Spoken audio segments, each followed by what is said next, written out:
Hi, Magnus and Julie. Thank you so much for joining our interview today. The interview is a part of our virtual week for Mary's Meals, which was basically inspired because our annual race, which would be 6th this year, couldn't happen because of coronavirus.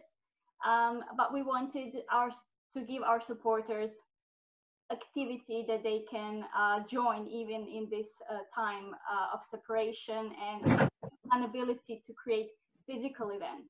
So thank you so much for joining. Maybe Zinka, you want to say something? Well, yeah, thank you. We know that you are busy, and so our supporters always like to hear. They feel inspired every time you talk to them, with us. So yeah, we hope this video will motivate our current supporters and volunteers for activities and also attract new ones. Yeah. Okay. So how is Scotland? Scotland, it's kind of strange. First of all, it's lovely to speak to you all and to be able to speak to all our friends in Croatia, because it's strange times, isn't it? Not being able to meet in normal ways. So thank you for this opportunity to talk. So yeah, like everywhere else, Scotland feels a bit strange. Yeah, so many new challenges, so many new ways that we need to try and figure out of how to live and how to relate to each other. We are very blessed here in Dalmally, in the little village. Life's okay here for us. We're quite used to being isolated here anyway, so life's okay. We're not complaining here too much. Spending a bit more time in my shed than normal. That's okay. Okay, so maybe since we saw you, we had fortune to invite you to Croatia, to host you in Croatia in December, actually end of November this year for Christmas. So both you, Julie, and Magnus, you had a strong impact on all of us. And when you recall it now, is there anything special that you remember the most? Well, so many things. It was a really joyful weekend. I think that's what I came home with, was this deep sense of joy to be with you all, and that sense of family with everybody. It was wonderful to be back in Croatia, and back in some of the places that we had visited a very long time before in the early days of this work. And there was just that immediate connection with everybody in the Mary's Meals family, as there is all over the world. When people of goodwill come together to do something beautiful for someone else, you just instantly feel connected. So we felt incredibly blessed to be with you, and we felt really enthused by what you were doing, and we learned so much from you that weekend. We came home and we were telling our colleagues all these different ideas that you were all doing out in Croatia, and I think they got a little bit sick listening to us because we talked about it so much. But yeah, it was just wonderful to be there and to celebrate. You know, there's so many good things to celebrate within Mary's Meals, and sometimes talking about celebration is difficult in times like these when we know people are really suffering, but Mary's Meals is able to meet some of that suffering, and there's much to celebrate in these times, and the fact that you have put this great event together online. You're constantly finding new ways to reach the hungry child. You're constantly finding new ways to bring more people into the Mary's Meals family. So yeah, go Croatia. Yeah, I know, and I think that's one of the things I loved about the visit. It was amazing in lots of different ways, and amazing, as Julie said, because there were so many memories, and meeting so many people that brought back those memories. But it especially impressed me because it was also about looking forward, and that's what it always feels like with Mary's Meals Croatia. It's always new. You're always trying to find new ways to grow, so that we can feed more children. It's never just about looking back on nice memories. So that really impressed me, our days in Croatia, and I also came home with a very special memory about being given that Croatia football top signed by Luka Modric. I won't ever forget that. We have it on our wall in the house in a special place. We are so glad you like the present. So, yeah, speaking of constantly going forward and kind of looking at new ways to feed hungry children, I assume that when this coronavirus happened, did you feel like maybe we've hit the wall? Maybe there will be no way to go forward? And I've personally been very active in receiving all your messages and sharing them with our supporters. So I was just personally very amazed by the speed that we've had to just continue feeding almost all of the children. So what do you think was the main reason behind it? What is the main thing that we managed to adapt so fast? Yeah, I think this is a great question. It's a question I've been thinking about a lot as well, because you're right. A few weeks ago, when this crisis started to unfold, and especially when the schools began to close down in all the countries where we provide the meals, that was a terrible moment, wasn't it? A terrible moment for the first time ever in Mary's Meals, where we had to question how can we go forward here, and so that was a difficult moment, but it moved forward from there so quickly, as you say.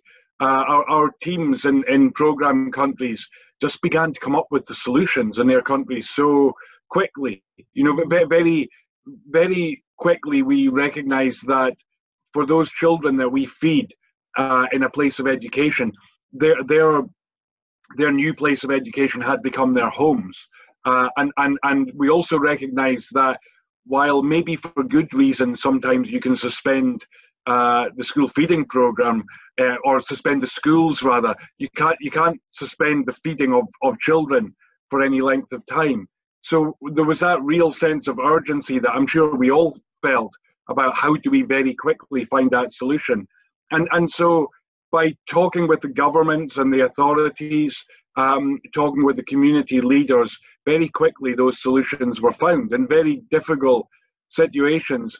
And it's not, you know, to me it does feel like one of those amazing miracles that happens in Mary's Meals over the years, that today we are in that situation where we're reaching nearly all of the children in our program. We're at 1.6 million children we are reaching today at home, and that's a miracle. It's not something that we should just go past. And I think your question is so important about how could that have happened so quickly, because I don't want to criticize other organizations, but when we look around in those countries, very few other organizations have been able to respond like this and change their methods so quickly.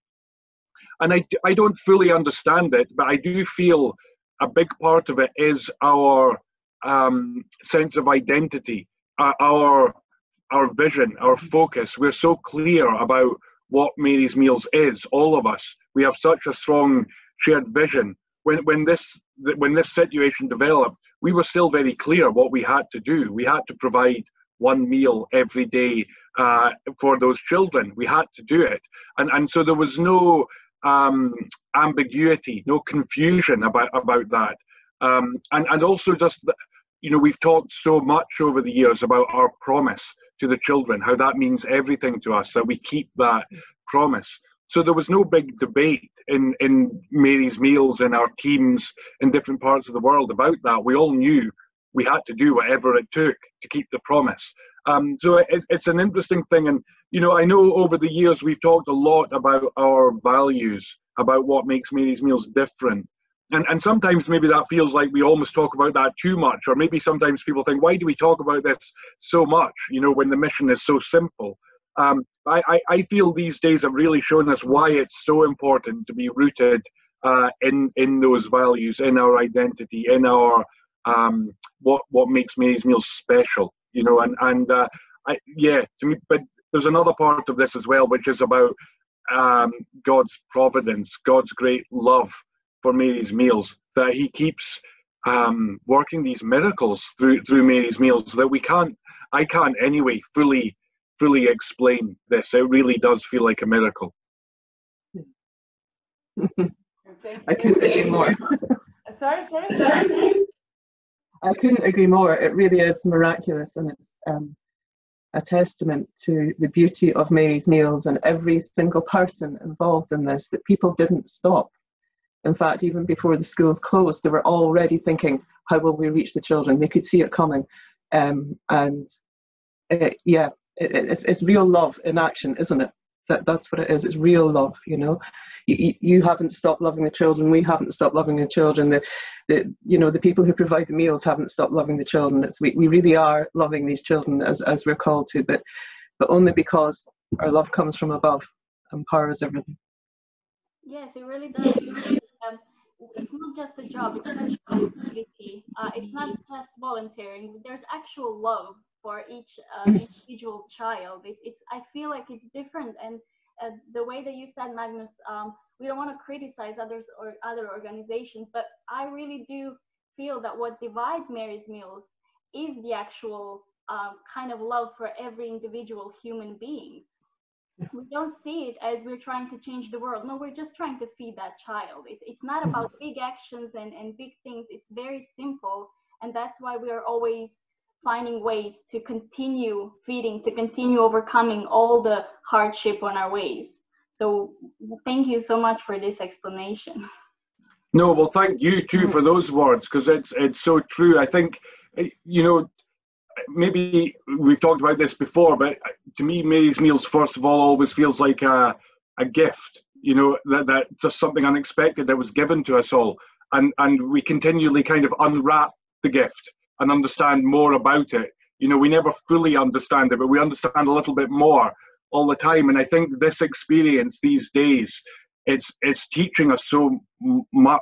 You know, it's giving us a deeper understanding of what Mary's Meals really is. You know, it's revealing itself as something even more beautiful, maybe than we could have even realized before. And I think that's so important. And I think it's really important these days that we take time also to learn. You know, we're figuring out lots of new ways, aren't we, of doing things. I see that so much in Mary's Meals Croatia and in other parts of the world too, where people are coming up with these beautiful new ideas and solutions, but it's all driven by love, isn't it? People love so much, they're going to find a solution, they're going to find a new way no matter what. So it's a time of great creativity as well. And I think it becomes important that we capture those learnings, those new things.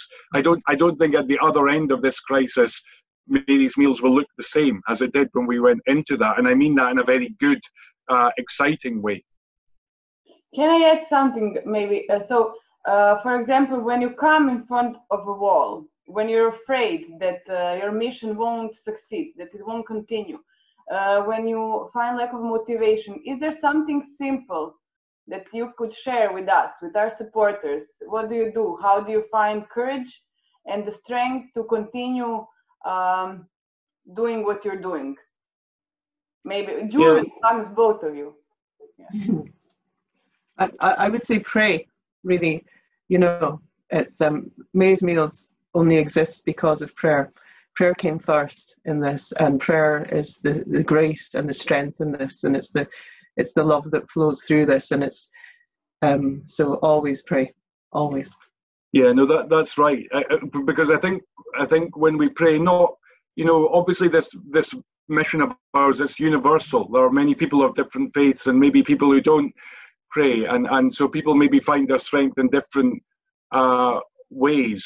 For us, certainly, it starts with prayer always.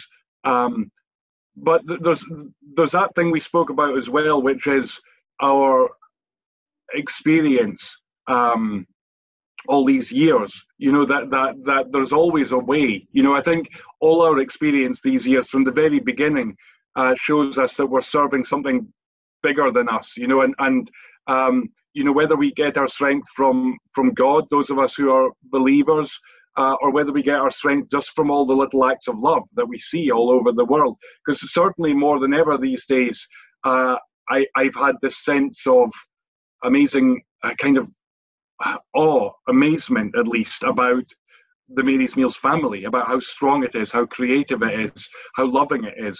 You know, so there was never really, you know, even in these days, well, that was a bad moment we talked about when the schools closed. It never felt like a moment of despair, because there's just so much that carries us forward when we're working together in Mary's Meals. Yeah. Thank you very much. So we are talking a lot about Mary's Meals values, and it inspires and motivates a lot of us, a lot of our supporters. Do you ever think what will happen with Mary's Meals, with our values, with the future of the organization, Magnus, when maybe you won't be the CEO anymore? Yeah. Every day. For years. Yeah, no, seriously, that is something we've thought about a lot over the years, because it's important. You know, Mary's Meals doesn't belong to me. It's not mine. I've just been given a role for a certain period of time, that something I didn't plan. You know, it's just something I've been asked to do, and so I'm doing that to the best of my ability. While I have the strength to do that, and while it feels that that's the right thing to do.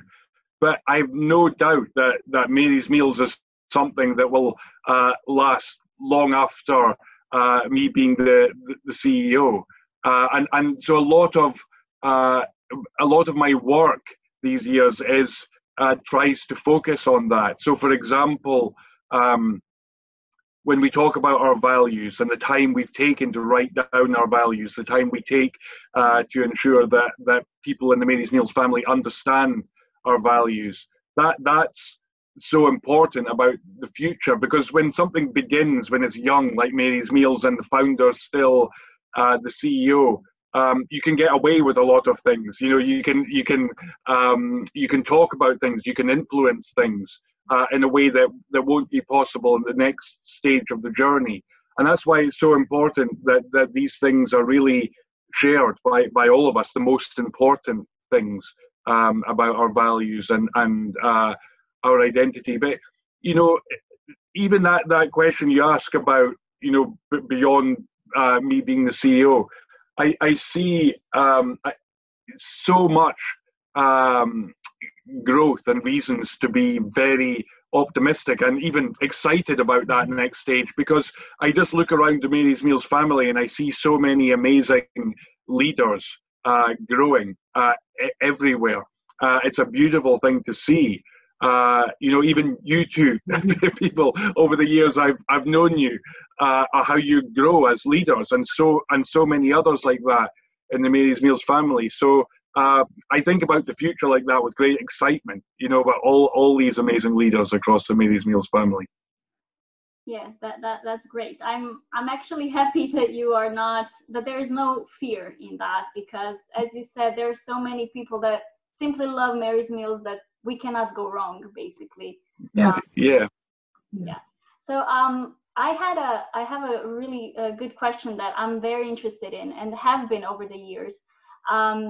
Obviously, when I started joining Mary's Meals, there are so many other organizations where you can join. And as I did my research, I've noticed that unlike all the other organizations, Mary's Meals give a lot of trust in local community, which is something that is so rare, because for unknown reason, perhaps other organizations simply don't trust those people enough, while we put a lot of our trust in giving them Mary's Meals and allowing them to run it in their community to feed the children. So how did you manage to create that trust with them, to really give them Mary's Meals into their own hands without a fear that it will not do well, that it will be used for the wrong things?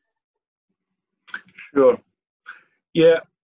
I mean, I think a lot of that we began to learn at the very beginning when we were working in Croatia, in Bosnia-Herzegovina, meeting people there who became these amazing partners and who understood the local situation and came up with solutions that we never would have been able to arrive at coming in from outside and not really understanding the situation. So very quickly we realized that there had to be different responsibilities. We at that time we were doing something, collecting some aid in Scotland and driving it there. But we knew that we knew nothing about the local context, really, and we learned so much. So by the time Mary's Meals was born, a number of years later, I think we already understood a lot about things that were really going to work and last had to be owned locally. They could never just be things imposed from outside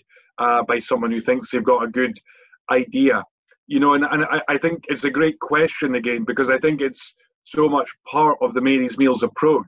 So even these days, right now, when we're talking about how did we manage to adapt so quickly in this situation with the pandemic and find new solutions, a huge part of that, again, is about local ownership, because in all those communities, thousands of them, many thousands of them around the world, there was a sense of ownership about this. There were already leaders in those communities who had a sense of responsibility for this project. So they weren't just waiting for some outside solution. They were coming up with the solutions themselves.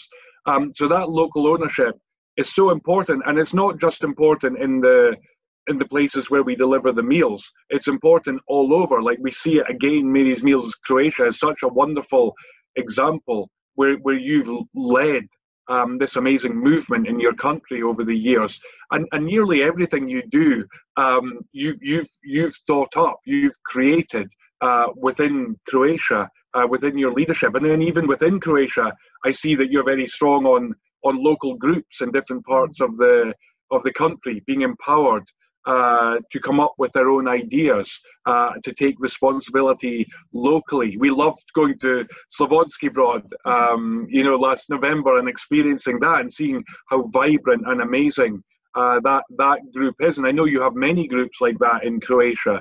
So this local ownership is really important. And yes, sometimes you're right, there can be that fear about, if we let go, or that somebody might make a mistake. We all experience that, don't we, when we're trying to lead things.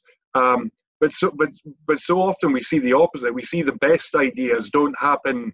They certainly don't happen in this little head office in Scotland, or even in our bigger office in Glasgow. The best ideas are out there in the Mary's Meals family, and that's why this family is so alive and vibrant, and why it keeps growing. So again, it takes some discernment, because there are some things that should be led from the centre, whether that's led from the headquarters in Croatia or the headquarters in Scotland. There are some times when we should exercise leadership and ask for consistency, and then there are many other times when we're saying, no, this takes on a life of its own most beautifully if you decide, if you figure it out.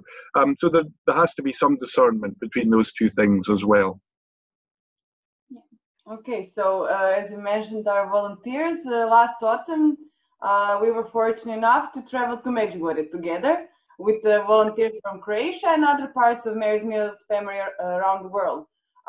We know from your book, from your movies, from talks with you, that Medjugorje is really important to you. So Julie and Magnus, both of you, why, is pilgrimage to Medjugorje important for you? If it is, what's about it that makes it so special? You go first. I think that the pilgrimage in particular is a family gathering, isn't it? It's people coming together just simply to thank God for Mary's Meals. And that's a wonderful thing. Last October, I think we were 14 different countries coming together.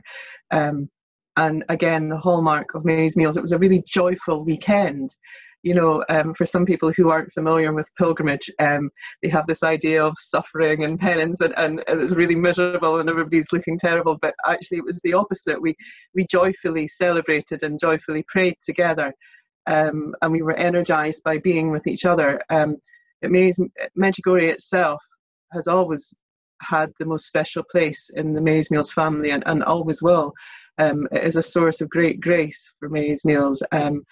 And just being in that place, we're reminded what this work really is, that it's a work of love, and that love, I don't know if you can see the mat behind us, that love reaches everywhere. We have little pins in the different countries where there are Mary's Meals family presence, and love really does reach everywhere. And when we go to Medjugorje as a family, or whether we go as a Mary's Meals family, I'm just really reminded of that it's this gift of love we've been given, and that we are able to serve. And yeah, Medjugorje is just, it's wonderful. And please God, we will be able to gather again soon, one day.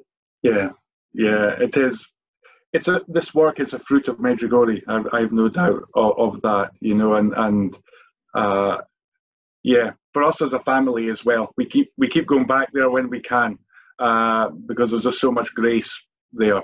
We see it in our own family, and we see it in the Mary's Meals family as well. So yeah, that's actually one of the more painful things these days, actually, about not being able to travel. Is just that's a question in my mind. When can we go back? Can we gather together in October? You know, will the Mladifest be on as normal this year? You know, so they would be some of the more painful or difficult questions in my mind, because we just love to go there so much. Yeah, it really was amazing. I have joined for the first time last year. I have been to Mladifest, but I haven't been to the pilgrimage, and I've really enjoyed it. And I was asked recently, why do I love Mary's Meals? And I thought of pilgrimages because I've met some older people from, I think they were from Scotland or even UK, that I've connected with just the same as some of your younger children, which is amazing how we are all able to connect. The same thing connects us. Yeah. So that's definitely why I love Mary's Meals more than anything. So what would be that one thing about Mary's Meals, if you had to choose just one thing that is so special, and why you personally love Mary's Meals? You go first. That's a hard question. One thing is hard. It's hard. I don't know. It just brings such joy. You know, we have this saying in Mary's Meals in our values that we believe in the innate goodness of people. When you give people an opportunity to love, people always respond, and they respond in magnificent ways, and they respond in ways you could never imagine. And in this global pandemic, at the moment when everything was kind of closing down and people were fearful about things, and the program schools were closing down, you know, you knew in your heart that God would find a way, that people would respond, that people really loved. And so I think for me, for Mary's Meals, it's just that belief in the innate goodness of people, and that joy and that love. I know that's not just one thing, but it's love in action, isn't it? It really is, and it's a love that reaches everywhere. Yeah, no, I feel the same. It's really hard to pick one thing, but I would talk about joy as well, and that sense of it always being new. You know, like even this conversation now, I'm loving it. You know, because we're just talking about Mary's Meals, and when we talk about Mary's Meals, it always makes us happy, doesn't it? Even after all these years, it's just, and it's always new. That sense of it being this gift that we keep on unwrapping, and that's why it's so nice just to sit and talk about it, isn't it? Because together we unwrap it a little bit more, and it's always new, and it's always this source of great joy. We see it everywhere, don't we? Yeah. Yes. So if I sometimes lack motivation, I always find new strength when I see people like Maria and Divana and board members. We always come with new ideas and new strength and new like wind that puts you on the pad back again. Yes, and also the hardships in life.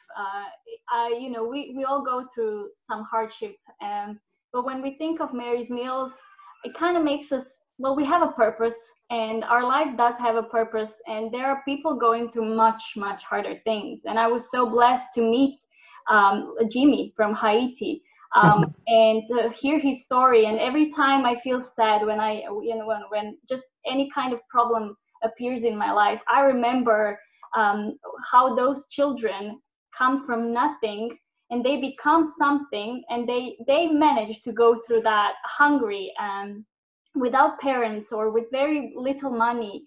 And then it just gives you, as you said, it gives you joy, it gives you gratefulness for everything that you have, and we really do have a lot, and Mary's Meals reminds us of that. Yeah, and I think that's a big part of our job these days in particular, isn't it? To what you've just said about, I think it's so easy for people to get overwhelmed by the new challenges we're all facing in Europe, and there are new hardships or new sufferings. I recognize that many people are suffering greatly, but amidst all that, we can't forget what's happening in the world's poorest countries. We can't remember those. We can't forget those children, and more than ever, we're receiving these really difficult to read messages from people pleading for help on behalf of those children. There's so much more hunger, so much more suffering, and sadly, when we look at the predictions about the months ahead, it looks like that could get much worse. So this mission of ours is more important than ever, but we have a real job to do, don't we, to remind people to look beyond their own problems, and that's why I'm so grateful for what you're all continuing to do in Croatia, with it, to do just that, that we can't forget. Okay, thank you very much for this lovely interview. We will keep in touch, of course, and we'll see you soon, hopefully. Please go. Absolutely. We just greet all our friends in Croatia. We just love you all so much, and thank you so much for everything you continue to do for this mission. God bless you all. God bless you. God bless you too. Thank you so much.